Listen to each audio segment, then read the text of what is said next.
4월 5일 중등부 예배 하나님께 감사드리며 시작하겠습니다.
십자가에 달리신 하나님을 생각하면 저희도 십자가로 나아갑니다.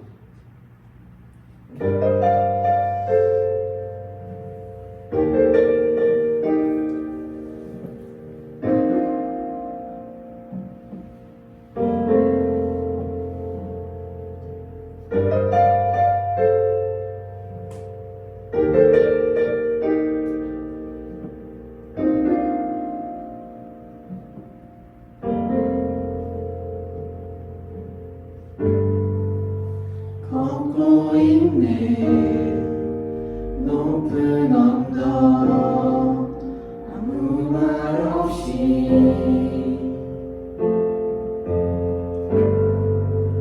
걷고 있네 거친 그 길 아무도 없이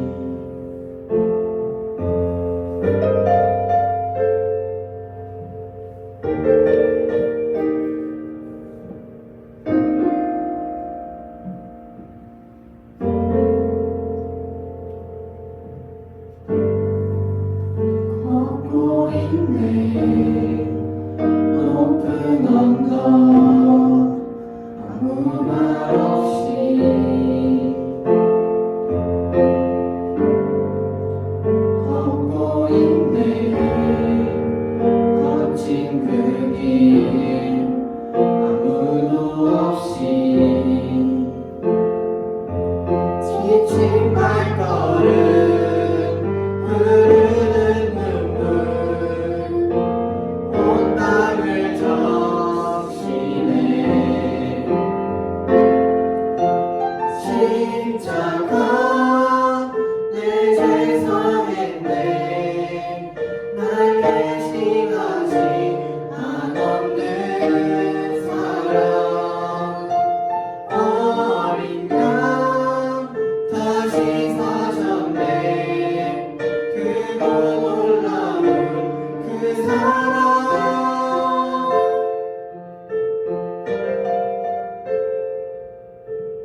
사도신경 하심으로 우리의 신앙을 고백하겠습니다. 나는 전능하신 아버지 하나님 천지의 창조주를 믿습니다. 나는 그의 유일하신 아들 우리 주 예수 그리스도를 믿습니다. 그는 성령으로 잉태되어 동정녀 마리아에게서 나시고 본디오 빌라도에게 고난을 받아 십자가에 못 박혀 죽으시고 장사된 지 사흘 만에 죽은 자 가운데서 다시 살아나셨으며 하늘에 오르시어 전능하신 아버지 하나님 우편에 앉아 계시다가 거기로부터 살아있는 자와 죽은 자를 심판하러 오십니다. 나는 성령을 믿으며 거룩한 공교회와 성도의 교제와 죄를 용서받는 것과 몸의 부활과 영생을 믿습니다. 아멘. 주님 화이팅!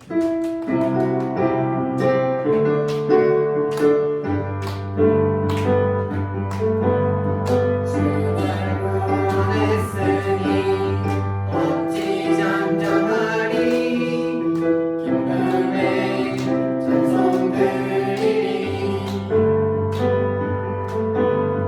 주의 대사했으니 어찌 잠잠하리 기쁨에 경배 드리리 주를 향한 나의 사랑 멈출 수 없네 멈출 수 없네 기쁨에 춤추리 내 모든 슬픔 바꾸셨네 헤이 헤이 헤이 헤이 기쁨에 춤추리 내 모든 상처 안에 있네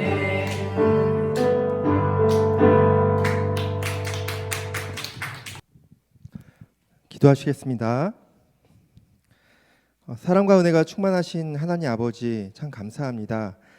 지난주도 코로나19라는 무서운 질병이 창궐하는 가운데서도 우리를 건강으로 지켜주시고 오늘도 온라인 예배로 하나님께 영광을 올려드리도록 은혜를 내려주셔서 감사를 드립니다. 지난주도 이 어려운 시기를 거치면서 우리의 낮음과 연약함을 알게 하시고 하나님의 크심을 깨닫게 되었습니다.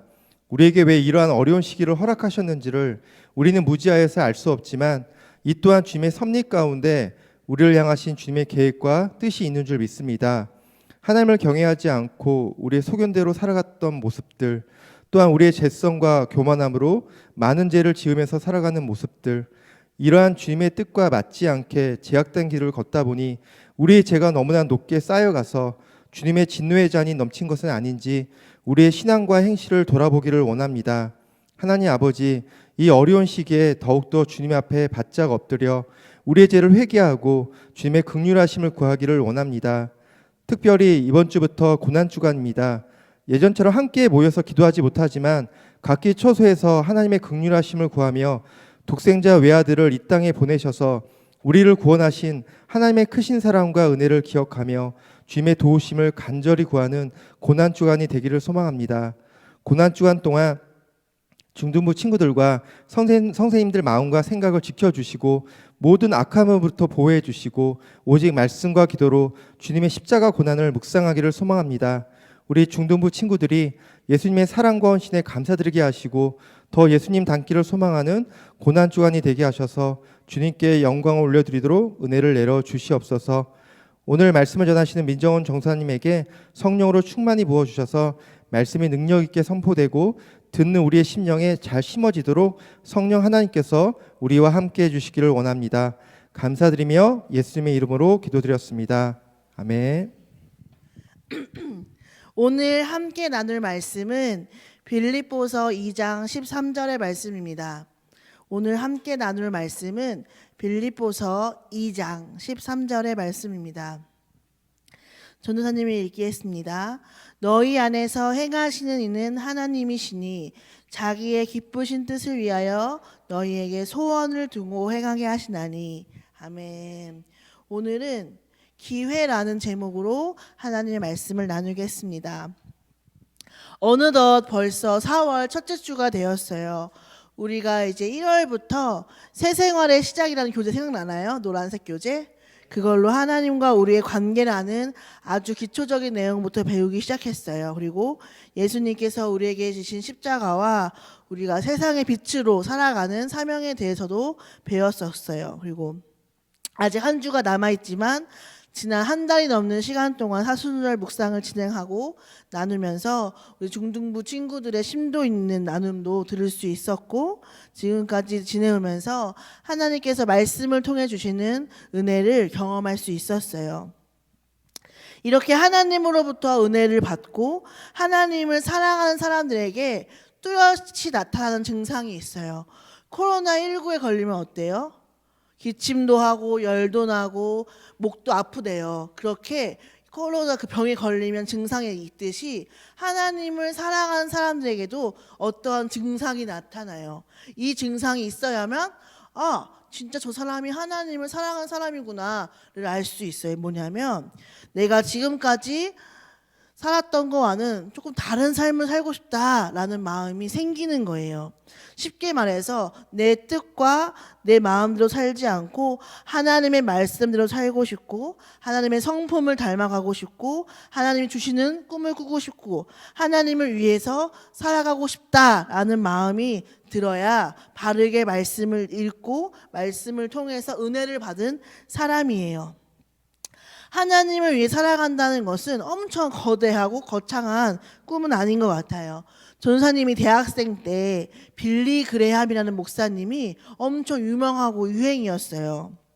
그래서 그 목사님은 세계 곳곳을 돌아다니면서 하나님의 말씀을 전하는 삶을 사셨고, 그를 통해서 은혜를 받은 사람이 정말 많았어요.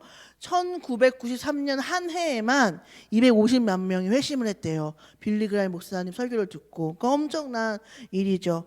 그 전도사님 어렸을 때는 하나님께 쓰임을 받는다는 것은 저렇게 빌리 그레함 목사님처럼 살아야만 하나님께 쓰임을 받는 거구나라는 생각을 했었는데, 저번 주에 말했던 것처럼 우리 친구들이 어디에 있든 세상에 빛된 사람으로 모범을 보이는 사람으로 산다는 것이 하나님을 위해 사는 삶이라고 할 수 있을 것 같아요. 히브리서 11장에 보면은 믿음으로 살면서 믿음으로 사는 삶에 대한 모범을 보였던 사람들이 많이 나와요. 그들이 믿음으로 살았던 것처럼 나도 내 평생을 하나님을 향한 믿음으로 살겠습니다. 내가 내 평생 하나님을 떠나지 않고 하나님을 믿으며 살겠습니다 라고 고백할 수 있는 중등부 친구들이 하나님을 위해 사는 사람들일 것 같아요. 오늘 우리가 읽은 빌립보서 2장 12절에 보면은 우리에게 구원을 이루라 라고 말씀하고 계세요. 좀 이상하지 않나요? 구원은 우리가 믿음으로 받는 하나님의 선물, 하나님의 전적인 은혜라고 배웠는데 우리가 이뤄야 하는 구원이 있대요. 그러면 우리가 대체 이뤄야 하는 구원은 무엇일까요? 라고 질문할 수 있을 것 같아요. 구원에는 두 가지가 있어요. 첫 번째 구원이 뭐냐면 내가 예수 그리스도의 십자가를 믿음으로 하나님의 자녀가 되는 구원이에요. 우리 친구들은 예수님의 십자가를 믿음으로 하나님의 자녀가 되는 구원을 받았어요? 네, 믿음으로 그 구원을 받았어요.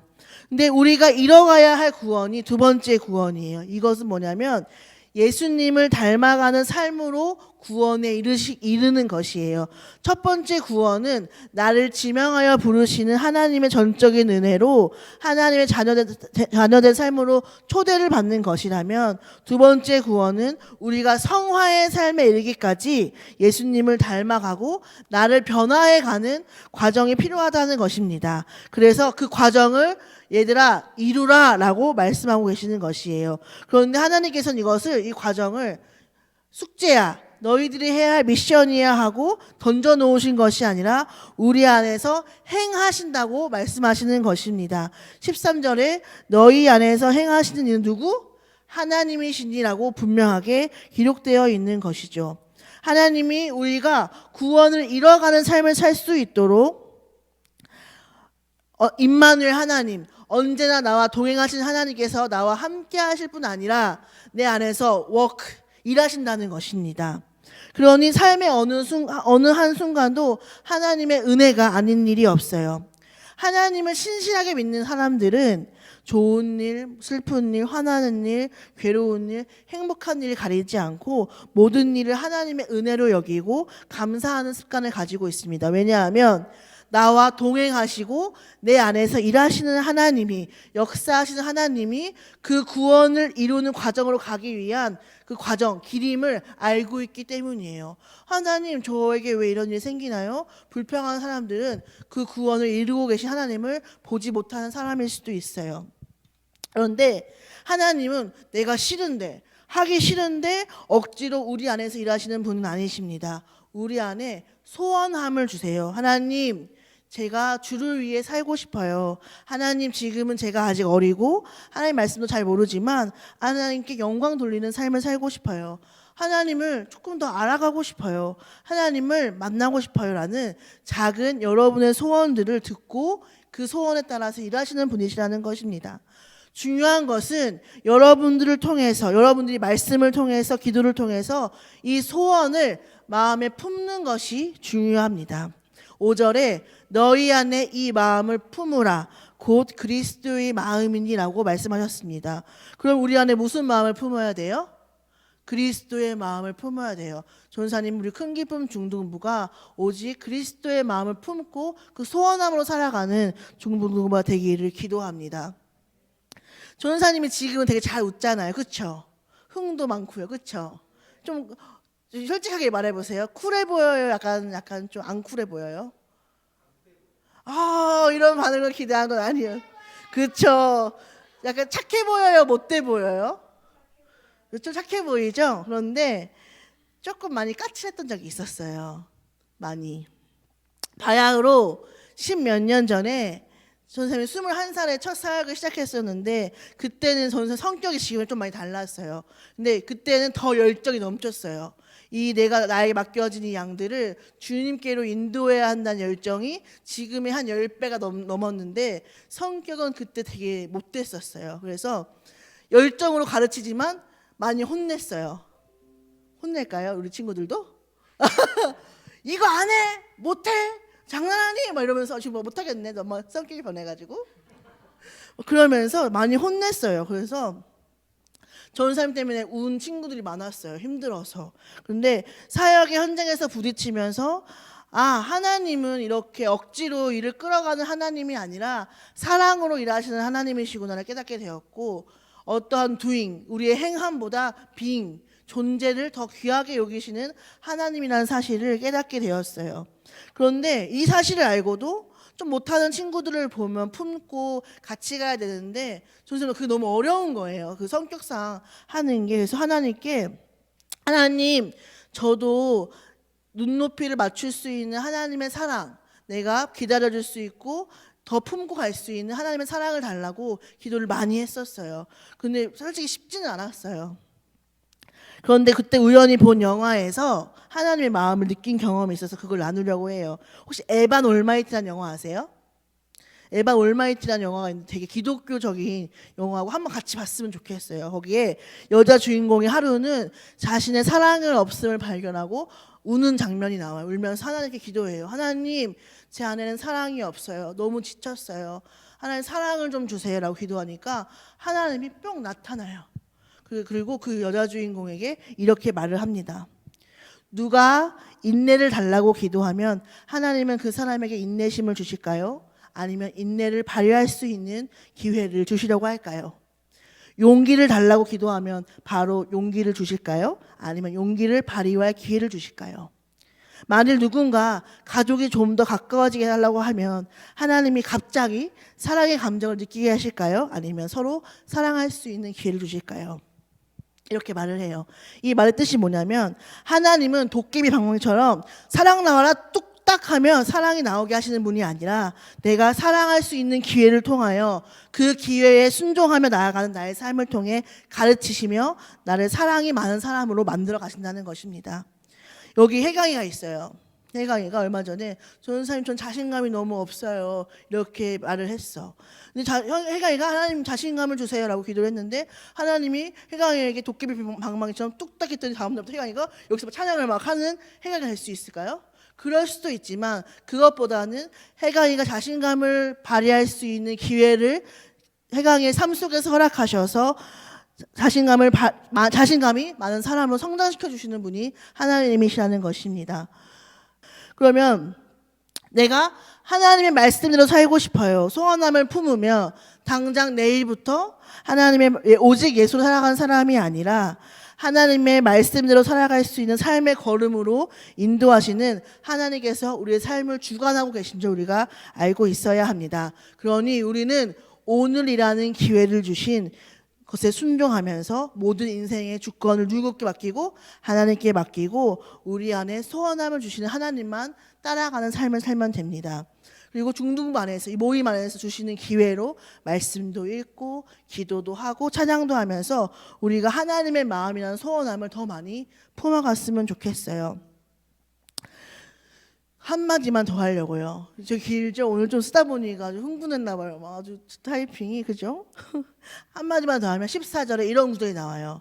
모든 일을 원망과 시비 없이 하라 말씀하셨습니다. 이 말이 무슨 뜻이냐면 자 예지가 이뤄갈 구원이 달라요. 예지에게 주신 사명이 다르고 혜강에게 주신 하나님의 사명은 예지와 달라요. 또 예슬에게 주신 사명도 혜강이와 달라요. 주호에게 주신 사명도 예슬이와 같아요? 달라요. 그러니 교회 안에서 서로가 서로의 구원을 이뤄갈 수 있도록 돕는 동역자의 역할을 하되 원망과 시비 없이 함으로 사랑함으로 이뤄가라고 말씀하시는 것입니다. 그래서 3절에 오직 겸손한 마음으로 남을 나보다 낮게 여기고 나를 돌보듯 서로를 돌보라고 말씀하시는 것입니다. 우리가 어떻게 해야 하나요? 오직 우리 중등부가 사랑의 띠로 매여서 서로 사랑함으로 서로의 구원을 이뤄갈 수 있도록 참 동역하는 동역자가 되었으면 좋겠습니다. 전사님도 뭐 20살부터 예수님을 믿어서 오래 믿었다고 할 수 있지만 앞으로 저도 삶에서 이뤄가야 할 성화의 과정이 있고 이뤄가야 할 구원의 영역이 있어요. 이 부족함을 나누고 함께 기도하면서 전사님도 성장하고 싶고 그거를 함께 동역하고 싶어요. 그런 중등부가 되었으면 좋겠습니다. 함께 기도하시겠습니다. 하나님 오늘도 우리에게 사랑할 수 있는 기회를 허락하여 주시고 또 용기를 낼 수 있는 기회를 허락하여 주시고 또 인내할 수 있는 기회를 허락하여 주셔서 감사합니다. 하나님께서 우리를 이 공동체로 불러서 묶어주시고 또 사랑을 나누게 하시니 감사합니다. 저희가 서로의 구원을 이뤄감을 서로의 동역을 통하여서 이뤄가면서 사랑할 수 있는 공동체가 될 수 있도록 하나님께서 함께하여 주시옵소서. 오직 우리의 삶을 인도하시는 하나님의 주권만 바라보는 저희 중등부가 될 수 있도록 하나님 인도하여 주시옵소서. 감사드리며 이 모든 말씀 예수님의 이름으로 기도드렸습니다. 아멘. 주기도문 하심으로 예배를 마치겠습니다. 하늘에 계신 우리 아버지, 아버지의 이름을 거룩하게 하시며 아버지의 나라가 오게 하시며 아버지의 뜻이 하늘에서와 같이 땅에서도 이루어지게 하소서. 오늘 우리에게 일용할 양식을 주시고 우리가 우리에게 잘못한 사람을 용서하여 준 것 같이 우리 죄를 용서하여 주시고 우리를 시험에 빠지지 않게 하시고 악에서 구하소서. 나라와 권능과 영광이 영원히 아버지의 것입니다. 아멘.